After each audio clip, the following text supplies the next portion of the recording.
अस्सलाम वालेकुम फ्रेंड्स। आज के इस लेक्चर में हम बात करेंगे एब्स्ट्रैक्ट क्लासेस पर। तो फर्स्ट ऑफ ऑल तो मैं आपसे एक क्वेश्चन करता हूँ कि ये एब्स्ट्रैक्ट क्लासेस का कॉन्सेप्ट हम इससे पहले सी प्लस प्लस में भी देख चुके हैं।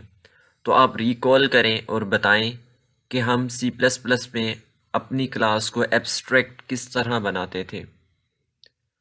ऑब्वियसली हम अगर किसी भी क्लास को एब्स्ट्रैक्ट बनाना चाहते थे तो हम उस क्लास के अंदर एक प्योर वर्चुअल फंक्शन बना देते थे। अगर आप में से कोई सोच रहा है कि हम एब्स्ट्रैक्ट क्लास बनाने के लिए एब्स्ट्रैक्ट का कीवर्ड यूज़ करते थे तो ये गलत है। सी प्लस प्लस में एब्स्ट्रैक्ट नाम का कोई कीवर्ड था ही नहीं।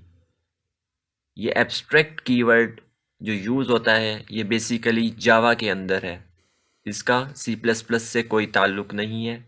हम सी प्लस प्लस के अंदर सिंपली अपनी किसी भी क्लास के अंदर अगर एक प्योर वर्चुअल फंक्शन बना देते थे तो वो हमारी क्लास एब्स्ट्रैक्ट क्लास कहलाती थी। तो चलिए आज का लेक्चर स्टार्ट करते हैं और देखते हैं कि जावा के अंदर एब्स्ट्रैक्ट क्लासेस बनाने का क्या फ़ायदा है और एब्स्ट्रैक्ट क्लास किस तरह से बनाई जाती है। You can make any class abstract by putting abstract keyword before class keyword। आप सिंपली किसी भी क्लास को बनाते समय क्लास कीवर्ड से पहले अगर एब्स्ट्रैक्ट का कीवर्ड यूज़ कर देते हैं तो वो आपकी क्लास एब्स्ट्रैक्ट क्लास डिक्लेयर हो जाएगी। इसका सिंटैक्स क्या है आइए वो देखते हैं।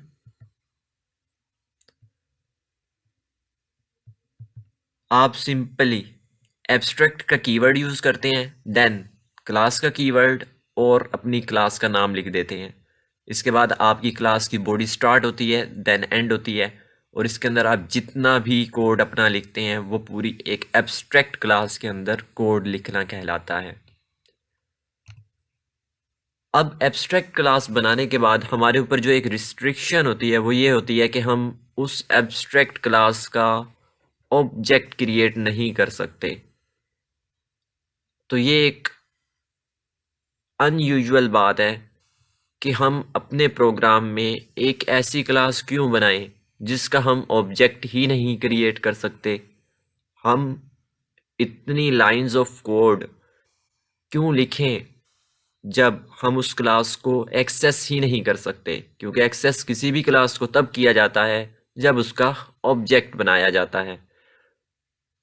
तो एक क्वेश्चन अराइज होता है, देन प्रोग्रामर्स ने, लैंग्वेज डेवलपर्स ने एब्स्ट्रैक्ट क्लास का कॉन्सेप्ट क्यों दिया। तो हम इस बात को समझ लेते हैं एक दफ़ा। मैं वाइट बोर्ड पर इसको एक्सप्लेन कर देता हूँ। Let's suppose as a programmer मुझे एक प्रोजेक्ट पर वर्क करना पड़ रहा है और मुझे अपने उस प्रोजेक्ट के अंदर दो तरह की एंटिटीज़ को डील करना है। मेरी जो फर्स्ट एंटिटी है वो है स्टूडेंट, मैं इसको एक ब्लॉक से रिप्रेजेंट करता हूँ। और मेरी जो सेकंड एंटिटी है वो है टीचर्स, स्टूडेंट और टीचर। अब मैं जब इन दोनों की कोडिंग कर रहा था तो मैंने ऑब्जर्व किया कि मेरी स्टूडेंट एंटिटी के अंदर और टीचर एंटिटी के अंदर बेसिकली ये एक एंटिटी है और हम कोडिंग टर्म में इसको क्लास बोलेंगे। जब मैं अपनी क्लासेस बना रहा था तो मैंने ऑब्जर्व किया कि मेरी स्टूडेंट क्लास के अंदर और टीचर क्लास के अंदर कुछ इन्फॉर्मेशंस ऐसी हैं जो कॉमन है। लाइक मैं इसको यहाँ पर रिप्रेजेंट करता हूँ, नेम, CNIC नंबर जो है हमारा, इसी के साथ एज भी, और भी काफ़ी सारी इन्फॉर्मेशन हो सकती है लेकिन मैं यहाँ पर 3 ही ले रहा हूँ। तो देखें हर एक स्टूडेंट का कोई ना कोई नाम भी होता है, CNIC नंबर भी होता है, एज भी होती है। इसी तरह एक टीचर के भी ये तमाम इन्फॉर्मेशन होती है। तो अब क्योंकि मैंने अपना टाइम सेव करना है और मैं पढ़ चुका हूँ जावा के अंदर इनहेरिटेंस का कॉन्सेप्ट, तो मैं वो अप्लाई करता हूँ। मैं कहता हूँ कि क्यों ना मैं एक थर्ड क्लास बना लूँ और इस थर्ड क्लास के अंदर वो तमाम वेरिएबल्स भी लिख दूं और वो तमाम फंक्शंस भी लिख दूं जो दोनों मेरी प्रोजेक्ट की क्लासेस के अंदर कॉमन है। इसका बेनिफिट क्या होगा? मैं एक ही दफ़ा लिख दूंगा और 2 दफ़ा यूज़ कर लूँगा, अपनी टीचर क्लास में भी यूज़ कर लूँगा और स्टूडेंट क्लास में भी। अब क्योंकि मैं एक थर्ड क्लास बना रहा हूँ तो मुझे इस क्लास को कोई ना कोई नाम देना पड़ेगा। तो लेट्स सपोज मैं इसको नाम देता हूँ पर्सन क्लास। तो देखें, आपने एक थर्ड क्लास बनाई और आपने इनहेरिटेंस के कॉन्सेप्ट से जो आपका टारगेट था वो अचीव कर लिया है। लेकिन यहाँ पर एक इशू है। हमारे प्रोजेक्ट की जो रिक्वायरमेंट थी वो थी स्टूडेंट और टीचर से डील करना। लेकिन अगर कोई पर्सन क्लास का ऑब्जेक्ट बना लेता है, ये पर्सन क्लास तो सिर्फ प्रोग्रामर ने अपने लिए बनाई है ना, क्लाइंट की रिक्वायरमेंट तो नहीं थी। अगर कोई पर्सन का ऑब्जेक्ट बनाता है और इस ऑब्जेक्ट के अंदर क्योंकि हमने वेरिएबल्स भी बनाए हैं और कोई फंक्शंस भी होंगे, तो लाइक वो इस जो पर्सन है इस क्लास के अंदर वो इन्फॉर्मेशन रख देता है, नाम भी रख देता है, CNIC भी रख देता है, एज भी रख देता है, तो देन वो किसको रिप्रेजेंट करेंगे? हमसे तो क्लाइंट ने नहीं कहा था कि आप पर्सन टाइप की भी किसी एंटिटी को बनाएं, ये तो सिर्फ हमने अपने लिए बनाई थी कोडिंग के अंदर। तो देन इस तरह की सिचुएशन को डील करने के लिए जावा के डेवलपर्स ने इनहेरिटेंस के अंदर एब्स्ट्रैक्ट का कॉन्सेप्ट इंट्रोड्यूस करवाया।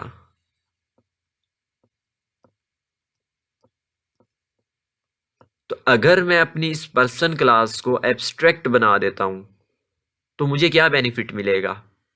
बेनिफिट ये होगा कि क्लाइंट पर्सन क्लास का ऑब्जेक्ट क्रिएट ही नहीं कर सकता। ये बिल्कुल ऐसे ही है कि मैंने पर्सन की क्लास बनाई ही नहीं है, हालांकि मैं बना चुका हूं, लेकिन एक्सेस मैंने नहीं दी कि वो ऑब्जेक्ट क्रिएट करे। तो जब भी हमें पर्सन क्लास के अंदर रखी गई इंफॉर्मेशन को यूज़ करना होगा तो वो हम चाइल्ड के थ्रू ही यूज़ करेंगे। स्टूडेंट के अंदर चाहे हम स्टूडेंट टाइप का ऑब्जेक्ट क्रिएट करें या टीचर का, पर्सन के अंदर रखी गई इंफॉर्मेशन, वेरिएबल और मेंबर फंक्शंस हमें इनहेरिट होकर दोनों क्लासेस में मिल रहे होंगे, लेकिन हम सेपरेट से स्टूडेंट का क्लास का ऑब्जेक्ट क्रिएट नहीं कर सकते। तो आई होप कि आपको क्लियर हुआ होगा कि एब्स्ट्रैक्ट कीवर्ड हम क्यों यूज़ करते हैं, हम क्यों एक ऐसी क्लास बनाते हैं जिसका हम ऑब्जेक्ट ही क्रिएट नहीं कर सकते। तो मैंने एक कोड लिखा है नोटपैड पर, मैं उससे आपको मज़ीद इस कॉन्सेप्ट को क्लियर कर देता हूँ। तो मैं नोटपैड के अंदर ऑलरेडी 3 क्लासेस बना चुका हूँ, मैं इनको एक्सप्लेन करता हूँ। फर्स्ट ऑफ ऑल मैंने एक क्लास बनाई है जो कि मेरी पर्सन क्लास है।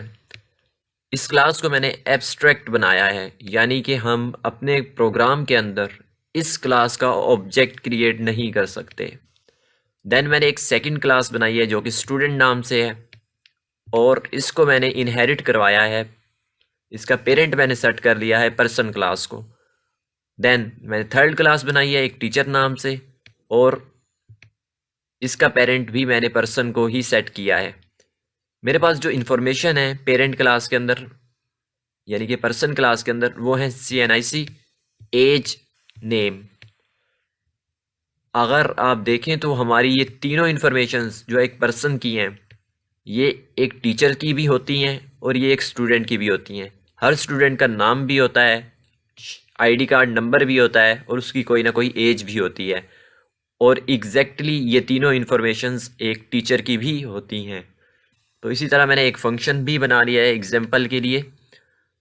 तो मैंने क्या किया है, मैंने जो अपनी स्टूडेंट क्लास के अंदर 2 वेरिएबल्स बनाए हैं वो है रोल नंबर और क्लास, वो क्लास जिसके अंदर वो स्टूडेंट पढ़ता है।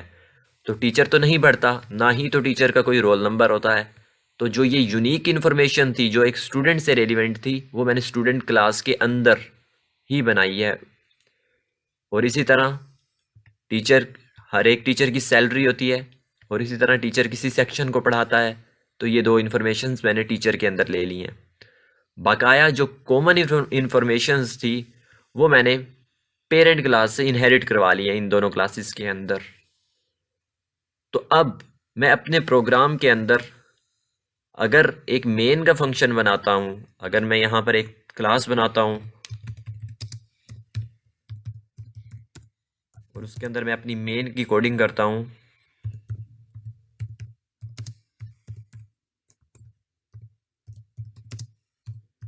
void main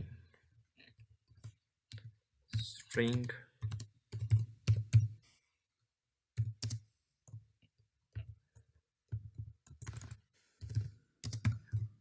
args।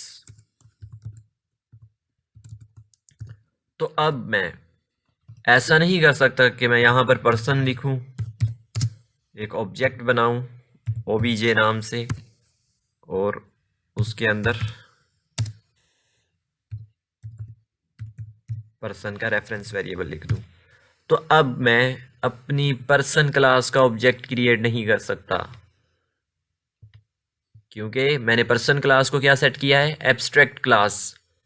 लेकिन मैं पर्सन क्लास का रेफरेंस वेरिएबल बना सकता हूं। आप इसको कंफ्यूज ना कीजिएगा कि ऑब्जेक्ट की क्रिएशन एक और बात है और रेफरेंस वेरिएबल, जो कि यहाँ पर हम रेफरेंस वेरिएबल बना रहे हैं ना, जिसके अंदर हम न्यू कीवर्ड की मदद से जो हमारा ऑब्जेक्ट बनेगा उसका जो हमें रेफरेंस यानी कि जो हमारा एड्रेस होगा उस ऑब्जेक्ट का, वो हम असाइन कर देंगे अपने